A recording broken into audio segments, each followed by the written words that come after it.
لا إله إلا الله وحده لا شريك له وأشهد أن سيدنا ومولانا محمد إن الله وملائكته يصلون على النبي يا أيها الذين آمنوا صلوا عليه وسلموا تسليما اللهم صل على محمد وعلى آل محمد كما صليت على إبراهيم وعلى آل إبراهيم إنك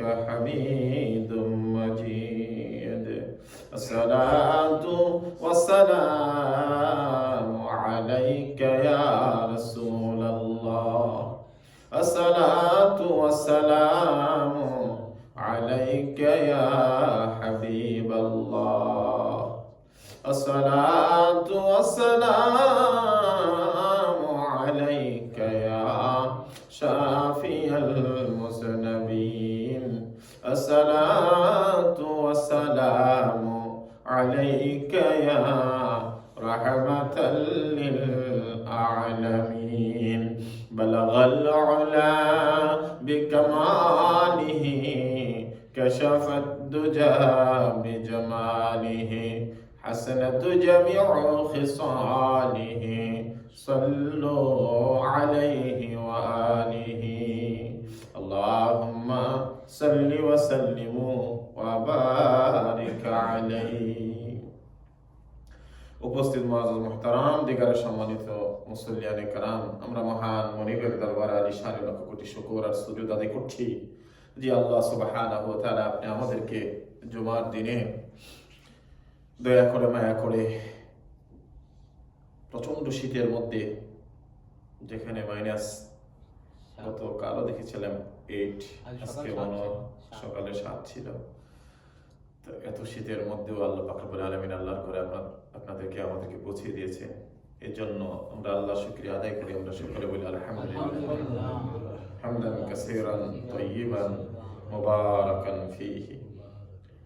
মাস চলে যাবে, বছর চলে যাবে, এইভাবে জীবন থেকে জীবনের এক সময় পরিসমাপ্তি ঘটবে। মাস, বছর, দিন, ঘন্টা এগুলো মিলিয়ে এক সময় জীবন থেকে আস্তে আস্তে করে চলে যাবে আমাদের মূল্যবান সময়গুলো। সময়ের সমষ্টি হয় দিন, রাত্র, বছর। তো কাজেই 2022 দেখতে দেখতে যেন চোখের পলকেই চলে গেল, আবার 23 চলে আসবে। তা আল্লাহর নির্ধারিত একটা সময় কিন্তু আমাদের আছে, যখন আপনি আমাদেরকে আল্লাহর পথযাত্রী হয়ে আপনি আমাদেরকে রওনা দিতে হবে। আল্লাহ পাক কখন যে কার এই সমন জারি হয়ে যায়, কখন যে মালাকুল মাউতের সাথে আমাদের সাক্ষাৎ হয়ে যায় আমরা জানি না। আল্লাহ পাক রব্বুল আলামিন যখনই আমাদের মৃত্যু দেয়, আমরা পরকালের যাত্রী হয়। আল্লাহ পাকের নেক বান্দা হিসাবে যেন আমাদেরকে কবুল করেন, আমিন। আমাদের জীবনের সমস্ত গুনাহগুলো যেন আল্লাহ মাফ করে দেন, আমিন। আর যতদিন এই পৃথিবীতে আল্লাহ দয়া করে মায়া করে আপনি আমাদেরকে বাঁচিয়ে রাখেন, আমরা যেন আল্লাহর দয়ার মায়ার ভালোবাসার মানুষে আল্লাহর ইবাদত, আল্লাহর বন্দেগী, আল্লাহর দাসত্বের মধ্যে আমাদের সময়গুলো কাটাতে পারি। চতুর্দিকে শয়তান আমাদেরকে জালের মতো ঘেরাও করে রেখেছে, কোনো না কোনো প্রতিনিয়ত আমাদেরকে একটা ইবাদতের ক্ষেত্রে সমস্যায় আমাদেরকে ফেলে দিচ্ছে।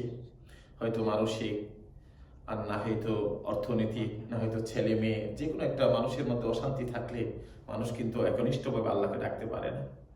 তো এটা যখনই কোনো অশান্তি আসে তখন আল্লাহকে আরো বেশি করে আমাদের ডাকা, তখন আল্লাহকে, যখন কোনো সুখে থাকেন তখন আল্লাহকে বেশি করে স্মরণ করে, আল্লাহ কত মানুষ কত কষ্ট করছে, তোমার গোলামকে তুমি মায়া করে এই সুখ দান করেছো। যখনই কোনো কষ্টে থাকেন, আল্লাহ তুমি রূপ দাও, সুখ দাও, সবকিছু তোমার পক্ষ থেকে। সুবহানাল্লাহ। এই জন্য দেখবেন অনেকে আছি আমরা খুব দামি দামি বেড কিনতে পারি, বিছানা কিনা যায়, ম্যাট্রেস কিনা যায়, কিন্তু রাত্রের ঘুম কিনা যায়।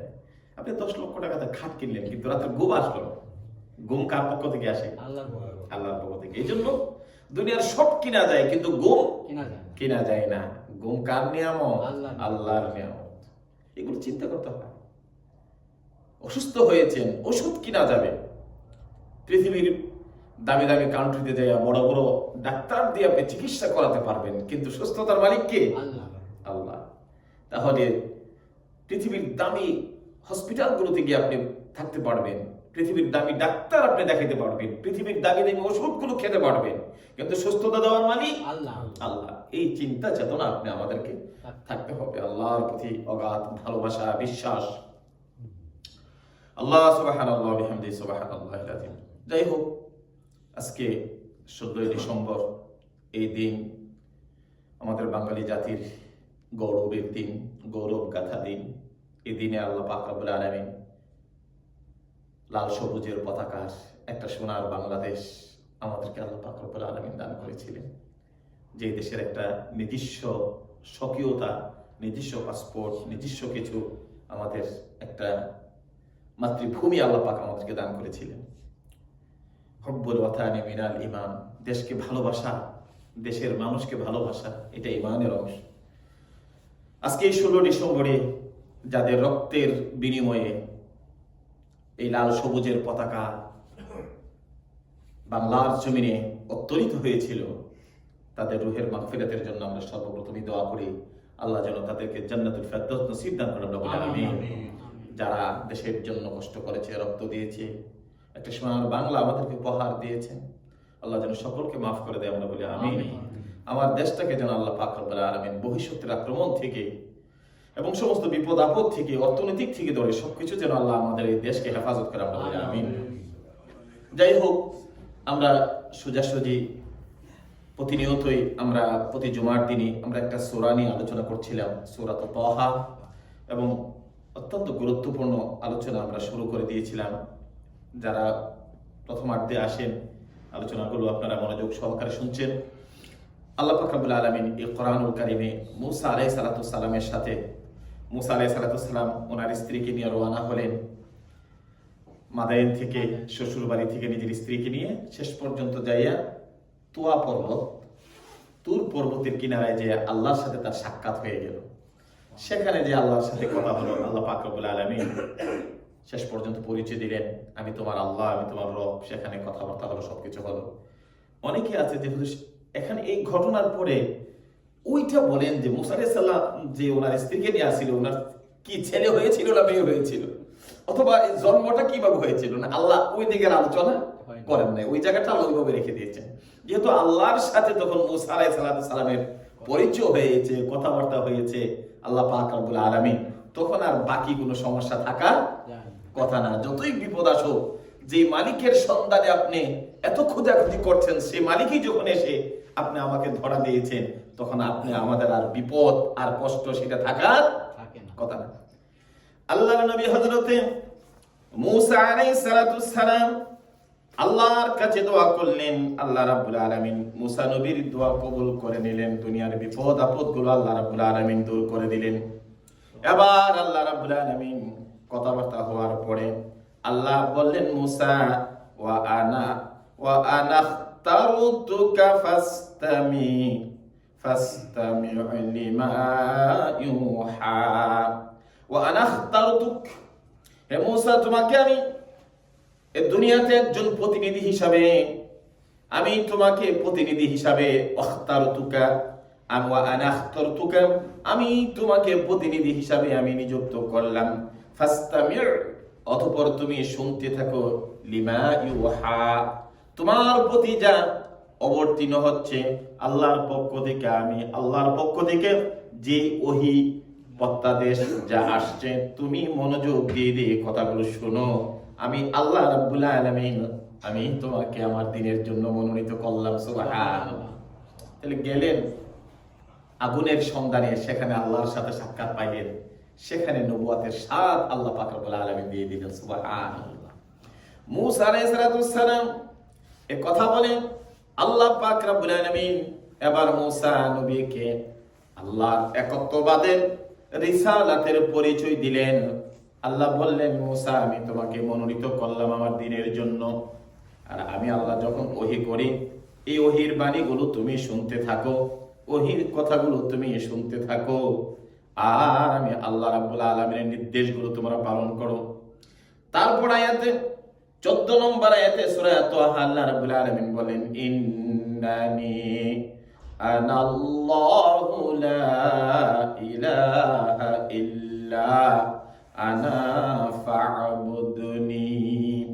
ইন্নানি আনাল্লাহু লা ইলাহা ইল্লা, নিশ্চয় একমাত্র আমি তোমার ইলাহ, একমাত্র আমি তোমার রব, আমি তোমার আল্লাহ। লা ইলাহা ইল্লা, আমি ছাড়া আর কোনো রব নেই, আমি ছাড়া আর কোনো ইলাহা নেই, আমি ছাড়া তোমার আর কোনো প্রভু নেই, আমি একমাত্র তোমার রব এবং আমি তোমার একমাত্র আল্লাহ। তারপর আল্লাহ রাব্বুল আলামিন বললেন, আনা ফা'বুদনি,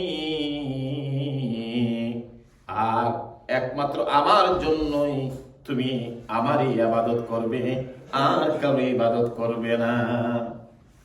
আনা ফা'বুদনি, শুধুমাত্র একমাত্র আল্লাহর ইবাদত করবে। তবে ইবাদতটা কার জন্য হবে? আল্লাহ রাব্বুল আলামিন মূসা নবীকে শিক্ষা দিয়ে দিলেন, হ্যাঁ মূসা, তুমি যখন ইবাদত করবে, তুমি যখন বন্দেগী করবে, এই বন্দেগীটা একমাত্র আল্লাহর জন্য, আমি আল্লাহর জন্যই করবে। এই ইবাদত আর কারো জন্য করা যাবে না, আর কারো জন্য করতে হবে না, আমি আল্লাহর জন্য একমাত্র তুমি ইবাদত করবে। পড়লেন আয়াত, ইন্নানি আনাল্লাহু লা ইলাহা ইল্লা আনা